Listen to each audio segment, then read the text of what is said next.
읽어보실 말씀은 시편 136편 1절에서 26절 말씀입니다. 시편 136편에서 1절에서 26절 말씀인데요. 이 말씀을 조금 나누어서 봉독하려고 합니다. 매 절마다 그 인자하심이 영원함이로다가 뒤에서 반복됩니다. 제가 앞부분을 읽으면은 성도 여러분들께서는 모두 다 같이 그 인자하심이 영원함이로다를 계속해서 반복해서 말씀해 주시면 됩니다. 이게 실제로 이렇게 제사장들이 또 예배 가운데 이렇게 드려졌다라고 알려지고 있습니다. 그래서 제가 선창을 할 테니 뒷부분을 성도 여러분께서 함께 해주시면 감사하겠습니다. 여호와께 감사하라. 그는 선하시며 신들 중에 뛰어난 하나님께 감사하라. 주들 중에 뛰어난 주께 감사하라. 홀로 큰 기이한 일들을 행하시는 이에게 감사하라. 지혜로 하늘을 지으신 이에게 감사하라. 땅을 물 위에 펴신 이에게 감사하라. 큰 빛들을 지으신 이에게 감사하라. 해로 낮을 주관하게 하신 이에게 감사하라. 달과 별들로 밤을 주관하게 하신 이에게 감사하라. 애굽의 장자를 치신 이에게 감사하라. 이스라엘을 그들 중에서 인도하여 내신 이에게 감사하라. 강한 손과 펴신 팔로 인도하여 내신 이에게 감사하라. 홍해를 가르신 이에게 감사하라. 이스라엘을 그 가운데로 통과하게 하신 이에게 감사하라. 바로와 그의 군대를 홍해에 엎드려뜨리신 이에게 감사하라. 그의 백성을 인도하여 광야를 통과하게 하신 이에게 감사하라. 큰 왕들을 치신 이에게 감사하라. 유명한 왕들을 죽이신 이에게 감사하라. 아모리인 왕 시혼을 죽이신 이에게 감사하라. 바산 왕 옥을 죽이신 이에게 감사하라. 그들의 땅을 기업으로 주신 이에게 감사하라. 곧 그 종 이스라엘에게 기업으로 주신 이에게 감사하라. 우리를 비천한 가운데서도 기억해 주신 이에게 감사하라. 우리를 우리의 대적에게서 건지신 이에게 감사하라. 모든 육체에게 먹을 것을 주신 이에게 감사하라. 하늘의 하나님께 감사하라. 그 인자하심이 영원함이로다. 아멘. 오늘 우리 교회는 추수감사주일로 지킵니다. 이 앞에 진열된 대부분의 채소 과일들은 사실 직접 농사 지은 건 아니지만 그래도 이렇게 풍성하게 한 상을 차릴 수 있게 해주신 게 얼마나 감사한지 모릅니다. 그래도 이 중에 가장 큰 게 보이시죠, 여러분? 배추, 호박. 이건 직접 키운 거예요. 배추는 저희 장모님이, 호박은 저희가 키운 거를 따다가 올린 것입니다. 기독교인은 은혜로 산다고 말합니다. 하나님의 보호하심 아래 인도를 받으면서 산다고 우리는 고백하며 삽니다. 하나님이 우리에게 부어주신 그것들을 사실 우리는 되갚을 수가 없습니다. 사람들에게 지은 빚이라면은, 내가 누군가에게 빚을 졌다면은 사람이 해준 거니까 어떻게 사람의 힘으로 갚을 수가 있을 텐데, 하나님이 우리에게 베푸신 은혜는 우리가 우리의 힘으로 사실 갚을 길이 없습니다. 그러나 우리에게는 하나님께 돌려드릴 수 있는 방법 한 가지가 있는데, 그것이 바로 감사입니다. 우리가 만일 하나님도 모르고 하나님이 해준 것이 없다고 생각한다면 감사 역시 나올 수가 없습니다. 다 내 손으로 한 거고 다 내 노력으로 했다라고 생각한다면 도리어 나를 공치사할 거고, 사람들에게도 내 노력에 대해서 떠벌리고 아마 다니지 않았을까 싶습니다. 우리 교회는 2주 전부터 감사 제목을 한번 적어보기로 했습니다. 많이 적으셨나 모르겠습니다.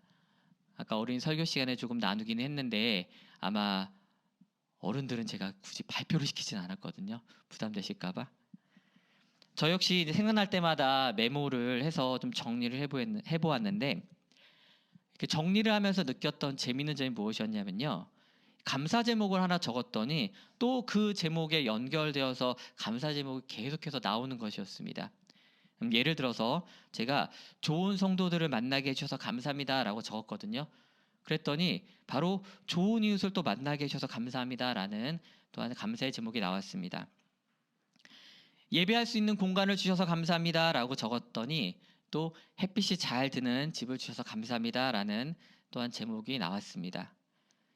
감사는 이처럼 참 끝없이 연결되는 것 같습니다. 이렇게 감사 제목을 적다 보니까 유난히 좀 교회와 관련된 것들이 많았던 것 같습니다. 2주 후면은 우리 교회가 처음으로 이 자리에서 예배드린 지 1년이 됩니다. 유명한 노래처럼 벌써 1년이 된 거죠. 매년 우리 교회는 아마도 이 추수감사의 주일이 좀 특별하지 않을까 싶습니다. 추수감사절을 지날 때쯤이면은 첫 예배를 드렸던 그때쯤이 생각나기 때문일 것입니다. 교회에 간판도 올리기 전에 이곳에 이제 인테리어가 제대로 시작도 되기 전에 언제부터 예배드리지라는 생각을 했었습니다. 이 지금 보시는 이 나무로 만든 강단이지 않습니까? 이게 그나마 인테리어에서 가장 먼저 됐는데요. 색칠도 안 되어 있고 톱밥도 날리고 했지만은 이 강단이 만들어지자마자 아마 우리 가족끼리 여기서 예배를 드렸던 걸로 기억을 해요. 주일 예배를 이제부터 집에서 드리던 예배를. 그래서 이 가족 넷이서 이 강단이 좁은 데에 둘러 앉아가지고 바닥은 너무 지저분하고 준비도 안 되어 있으니까. 그래서 제가 가족들한테 우리 이제 강단이 만들었으니까 다음 주부터 교회에서 예배 드리자 했더니 아내가 아니 뭐 이렇게 지저분하고 먼지 날리고 아무것도 안 돼 있고 막 그런 데서 꼭 예배를 드려야 되냐고, 좀 만들어지고 좀 갖춰진 다음에 가면 안 되냐고 막 그러더라고요. 근데 제가 이렇게 드린 예배가 나중에 꼭 기억에 남을 거라고 막 꼬드겼죠. 아마 기억에 남을 겁니다. 아마 평생 잊지 못할 예배가 아니었을까 싶습니다. 이곳에서 첫 사계절을 지내고 다시 겨울로 들어갑니다. 그 문턱에서 우리 교회가 첫 추수감사 주일을 지내면서 말로 할 수 없는 감사가 사실은 이 가운데 넘칩니다. 저 자신도 어떤 때는 더 크고 숫자가 많고 그러면 감사가 넘칠 거라 생각했는데 한 해 동안 우리 교회 성도님들과 지내면서 그게 다 아니라는 것을 몸소 느끼고 있습니다. 하나님께서 저희 이런 간사한 마음을 낮추시고 다듬으시면서 이 자족할 수 있는 은혜를 저에게 주신 게 아닌가 싶습니다. 아마 여러분들에게도 각자 맞는 하나님께서 은혜를 주셨을 줄 믿습니다. 그런데 어쩌면 그게 너무 자연스러워서 또는 나도 모르게 그 은혜를 깨닫지 못하고 그것에 감사하지 못했을지 모릅니다. 바라기는 오늘 추수감사주일을 맞아서 우리가 잊어버렸던 감사를 좀 회복하고 한번 시작된 그 감사를 시작으로 해서 끝없이 이어지는 감사의 삶이 이어지기를 주님의 이름으로 소망합니다. 평생 감사라는 책을 제가 며칠 전에 봤습니다. 전광 목사님께서 지으신 책인데요. 그 책 가운데 감사의 차원에 대한 내용이 나옵니다. 1차원적인 감사는 조건부 감사입니다. 만약 내가 뭐뭐 하면 감사하겠다라고 하는 전제 조건을 다는 그런 조건부적인 감사라는 거죠. 2차원적인 감사는 결과적인 감사입니다. 내가 무엇을 받았기 때문에 드리는 감사라는 겁니다. 그 1차원과 2차원 감사의 공통점은 바로 다른 사람과 비교해서 감사를 한다는 겁니다. 내가 남들보다 잘 되면, 내가 남들보다 더 많이 갖게 되면 그때 감사하겠다라는 것입니다. 이러한 1, 2차원의 감사의 대표적인 예를 우리는 창세기 28장에서 찾아볼 수 있습니다. 바로 야곱인데요. 야곱은 아버지도 속이고 형도 속이고 이제 더 이상 집에 있을 수 없게 됐습니다. 그냥 있다가는 형인 에서한테 맞아 죽을 상황이 된 거죠. 그래서 어쩔 수 없이 엄마가 자신의 오빠 집으로 피신을 시키기로 합니다. 사실 생각해 보면 이 모든 상황은 욕심을 부린 야곱과 그리고 그것을 묵인한 정도가 아니라 도리어 도와준 엄마가 저지른 일이라고 볼 수 있습니다. 야곱은 어쩔 수 없이 자기 집을 떠나서 삼촌이 있는 하란이란 땅으로 갑니다. 그러다 해가 져서 그대로 길에서 유숙하게 됩니다. 가진 게 하나도 없죠. 누가 같이 가줄 사람도 없고. 그러다 꿈에 들게 되는데 꿈 가운데서 바로 천사와 하나님을 만나게 되고 아침에 일어나서 그 자리에 제단을 쌓고 서원을 하게 됩니다. 그런데 그 서원 내용을 잘 보면은 조건을 다한 1차원적인 내용입니다. 제가 창세기 28장 20절에서 22절 말씀을 세 번역으로 읽어드리겠습니다. 야곱은 이렇게 서원하였다.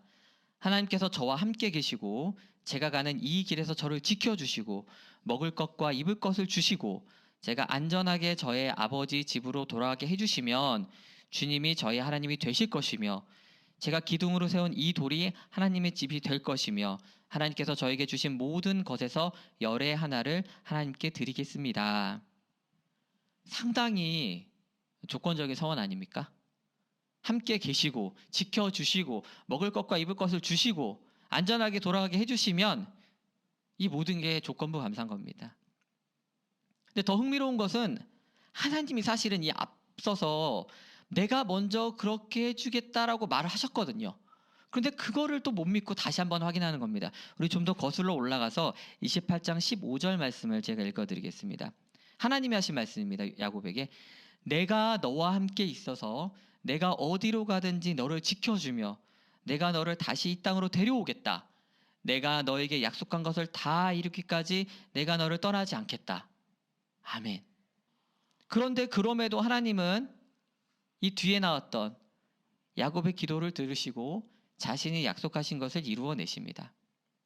그리고 물론 야곱도 그것을 잊지 않고 하나님께 다시 한번 감사를 드립니다.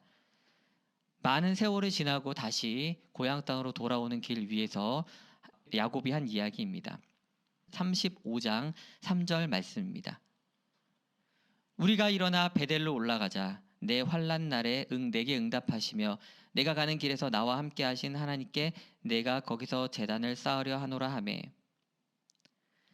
4명의 아내와 수많은 자식들 그리고 셀 수 없는 많은 가축들을 데리고 안전하게 돌아오는 길에 그는 자신이 하나님께 조건부로 걸었던 것들이 이루어졌음을 보고 28장에서 하나님을 만난 그 베델 땅에서 다시 한번 감사의 제단을 쌓습니다. 하나님은 죄인이었던 사람들이 자신이 누구인지를 알기 원하십니다. 하나님이 누구인지를 알기 원하십니다. 그저 창조주시고 위대하시고 그 어떤 신보다 대단하다는 것을 과시하라는 것이 아닙니다.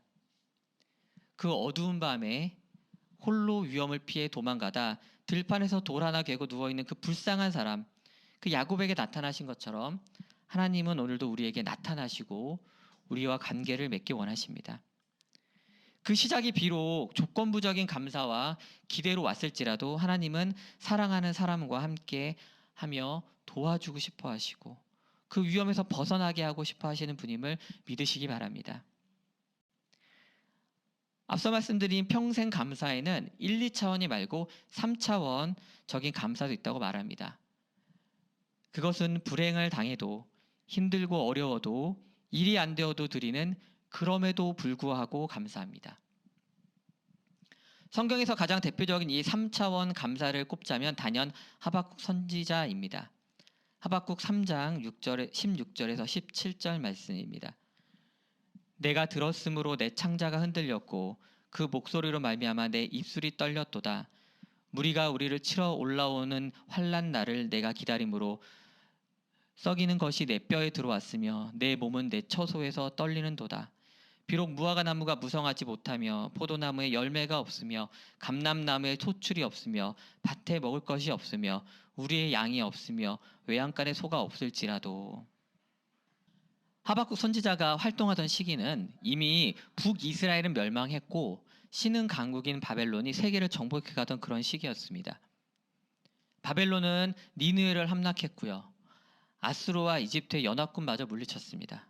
이제 본격적으로 이스라엘을 압박해오던 그런 때였습니다. 하박국은 이 점차 죄어오는 이 현상을 상당히 두려워했습니다. 만군의 하나님을 의지하고 있지만 곧 다가올 환난 날을 두려움과 떨림 가운데 기다려야만 했습니다. 바벨론에 의해서 자기가 살고 있는 이 땅이 곧 황폐화될 것이라는 것을 하박국은 이미 알고 있었습니다. 그럼에도 불구하고 하박국은 하나님께 감사의 고백을 합니다.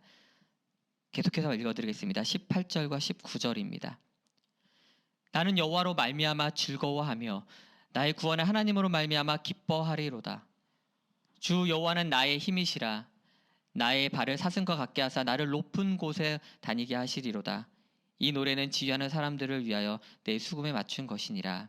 아멘. 하박국은 이렇게 마무리가 됩니다. 전쟁의 위험이 완전히 가신 것도 아니고 현재 상황이 바뀐 것이 하나도 없습니다. 그럼에도 불구하고 하박국은 다른 것이 아니라 하나님 한 분으로 말미암아 즐거워하고 기뻐한다고 고백함으로 하박국을 마무리합니다. 여러분은 어떤 감사를 하고 계신가요? 혹시 아직 1차원적인 감사에 머물고 있다고 자책하십니까? 아니면 3차원적인 감사, 난 도저히 못할 것 같다라고 부담을 느끼고 계신가요? 괜찮습니다. 중요한 것은 하나님을 향한 감사를 시작하는 것입니다. 감사는 하나님과 나를 연결하는 아주 중요한 고리입니다. 우리가 우리 주변부터 하나님께 감사를 시작할 때 그것을 매체로 우리는 하나님과 더 가까워지고 깊어지며 점점 끊을 수 없는 관계가 되어가는 것을 잊지 마시기 바랍니다. 교회에서 드린 감사 제목을 다 적으신 줄 압니다. 우리 작은 애는 감사 제목을 적으라고 했더니 장문의 편지를 써왔더라고요. 그런데 내용이 놀랍게도 오늘 본문인 시편 136편과 똑같은 내용이 들어있었습니다. 추찬이가 쓴 내용이 뭐가 있었죠?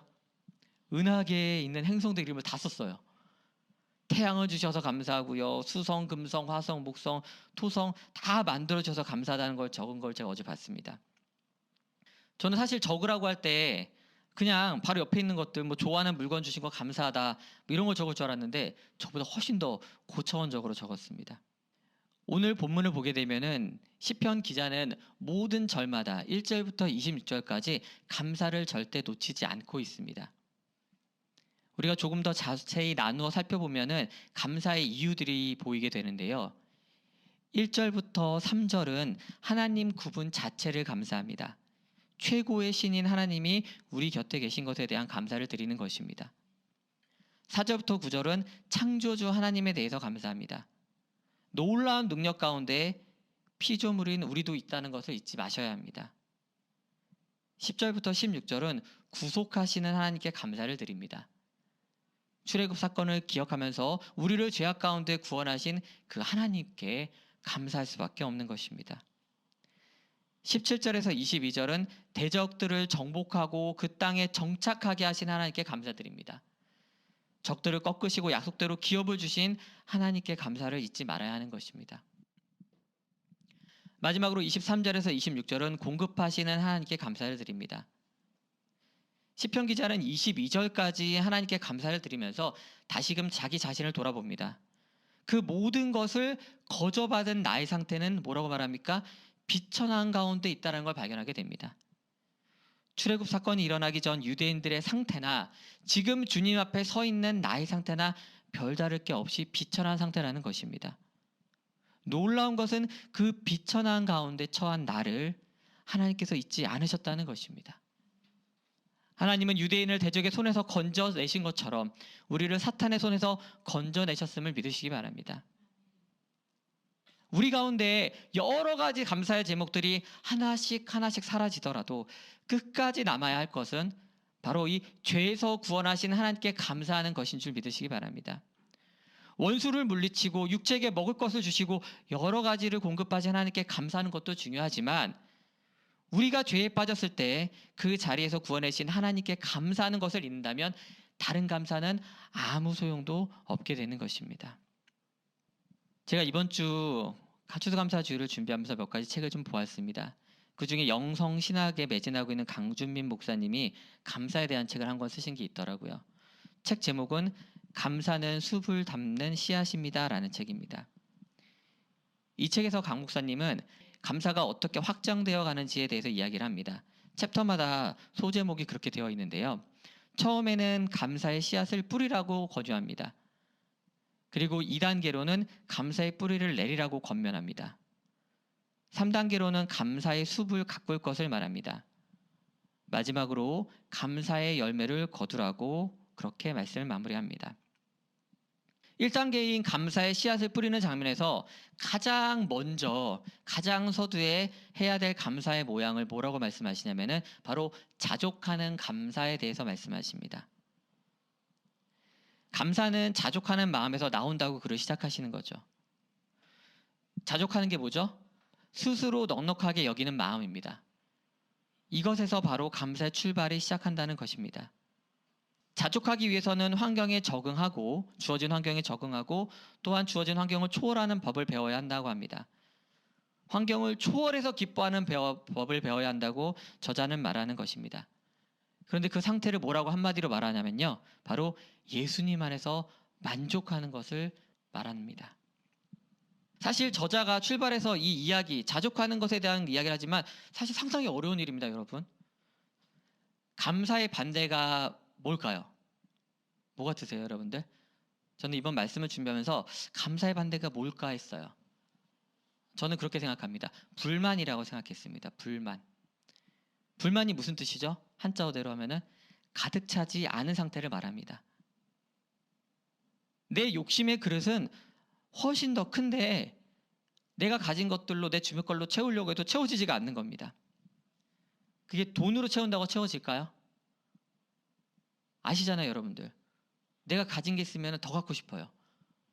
부자가 되면요, 더 큰 부자가 되고 싶대요. 제가 부자가 아니어서 잘 모르겠지만은 뭔가를 가지면은 나보다 더 가진 사람을 보게 되는 겁니다. 한쪽 주머니를 채우잖아요. 그러면은 채워진 주머니를 보는 게 아니라 비어있는 반대쪽 주머니를 보게 되는 게 사람의 심리입니다. 그런데 사도 바울은 이 자족하는 것에 대해서 온전히 체득한 사람이었습니다. 빌립보서 4장 11절부터 13절 말씀입니다. 내가 궁핍함으로 말하는 것이 아니니라. 어떠한 형편에든지 나는 자족하기를 배웠노니 나는 비천에 처할 줄도 알고 풍부에 처할 줄도 알아. 모든 일 곧 배부름과 배고픔과 풍부와 궁핍에도 처할 줄 아는 일체의 비결을 배웠노라. 내게 능력 주시는 자 안에서 내가 모든 것을 할 수 있느니라. 아멘. 바울이 이 빌립보서를 쓸 때, 빌립보에 있는 교인들을 향해서 편지 쓸 때 바울은 감옥에 갇힌 상태였습니다. 세 차례 전도 여행을 통해서 산전수전을 다 겪고 감옥에 앉아 있으면서 도리어 빌립보 교인들을 생각하며 자신의 삶을 돌아본 것에 대해서 이야기를 해주고 있습니다. 주님 안에서 그렇게 살아온 바울의 결론이 무엇입니까? 결국 나에게 능력 주시는 자 안에서 그 주님 안에서 모든 것을 할 수 있다는 것입니다. 바울은 또한 사랑하는 디모데에게 개인적으로 이 비결을 전수해 줍니다. 디모데전서 6장 6절에서 8절 말씀입니다. 그러나 자족하는 마음이 있으면 경건은 큰 이익이 되느니라. 우리가 세상에 아무것도 가지고 온 것이 없음에 또한 아무것도 가지고 가지 못하리니 우리가 먹을 것과 입을 것이 있은즉 족한 줄로 알 것이니라. 아멘. 이 자족하는 마음을 갖게 되면 불만에서 벗어나 도리어 그 위에 부어주시는 하나님의 은혜가 넘쳐나는 것을 경험할 수 있게 됩니다. 우리가 스스로 자족하는 마음을 가질 때 하나님의 은혜가 부어지는 것을 어떻게 믿을 수 있을까요? 이미 여러분은 오늘 본문을 통해서만 26번이나 그것을 고백했습니다. 그 답이 뭡니까? 바로 하나님의 인자하심이 영원하다는 것입니다. 인자하다는 이 단어는 히브리어로 헤세드입니다. 상당히 복잡 미묘한 의미를 담고 있는 중요한 단어인데요. 가장 많이 번역되기로는 은혜, 사랑, 인자함으로 번역되곤 합니다. 하나님께서 사람을 향한 이 중요한 성품을 나타내는 것, 이게 바로 이 헤세드인 것입니다. 하나님께서는 사람을 향한 이 긍휼의 마음을 가지시고 출애굽을 가능하게 하셨고 예수 그리스도를 통해 구원을 이루셨음을 믿으시기 바랍니다. 사람이 하나님을 향한 연결고리가 감사라면은 하나님이 사람을 향한 강한 유대는 바로 이 헤세드를 통해서 가능합니다. 세상의 그 어떤 것들로도 끊을 수 없는 것이 바로 이 헤세드인 것입니다. 그래서 로마서에서는 가장 하이라이트인 8장에서 바로 이 하나님의 헤세드에 대해서 말을 합니다. 로마서 8장 35절에서 39절 말씀입니다. 누가 우리를 그리스도의 사랑에서 끊으리요? 환난이나 곤고나 박해나 기근이나 적신이나 위험이나 칼이랴. 기록된 바 우리가 종일 주를 위하여 죽임을 당하게 되며 도살당할 양같이 여김을 받았나이다 함과 같으니라. 그러나 이 모든 일에 우리를 사랑하시는 이로 말미암아 우리가 넉넉히 이기느니라. 내가 확신하노니 사망이나 생명이나 천사들이나 권세자들이나 현재일이나 장래일이나 능력이나 높음이나 깊음이나 다른 어떤 피조물이라도 우리를 우리 주 그리스도 안에 있는 하나님의 사랑에서 끊을 수 없으리라. 아멘. 사랑하는 성도 여러분, 이 하나님의 인자하심은 바로 저와 여러분을 향한 것임을 믿으시기 바랍니다. 그리고 인자하심은 또한 영원하신 줄 믿으시기 바랍니다. 기독교의 유명한 변증론자이자 작가인 C.S. 루이스는 이런 말을 했습니다. 하나님과 더불어 다른 모든 것을 가졌을지라도 하나님 한 분만 가진 사람보다 더 많이 가졌다고 할 수 없다. 오늘 우리는 추수감사주일을 맞아 우리에게 베푸신 하나님의 은혜를 돌아보는 시간을 가질 수 있었습니다. 특별히 우리 함께 세우는 교회의 1년을 돌아보면서 정말 우리를 붙잡으시고 또한 이끌어주신 주님을 생각해 볼 수 있어서 참 감사했습니다. 우리의 감사가 혹시 우리 손에 쥐어진 그 무엇 때문에 시작한 것이었다면 이제는 그것을 주신 하나님 한 분을 기억했으면 좋겠습니다. 우리 손에 그것들이 사라질지라도 하나님 한 분만으로 만족하는 그 자족하는 그러한 믿음의 사람이 되기를 소망합니다. 그 영원하신 인자심이 기대어 믿음의 여정을 걸어가는 저와 여러분이 되길 주님의 이름으로 축원합니다.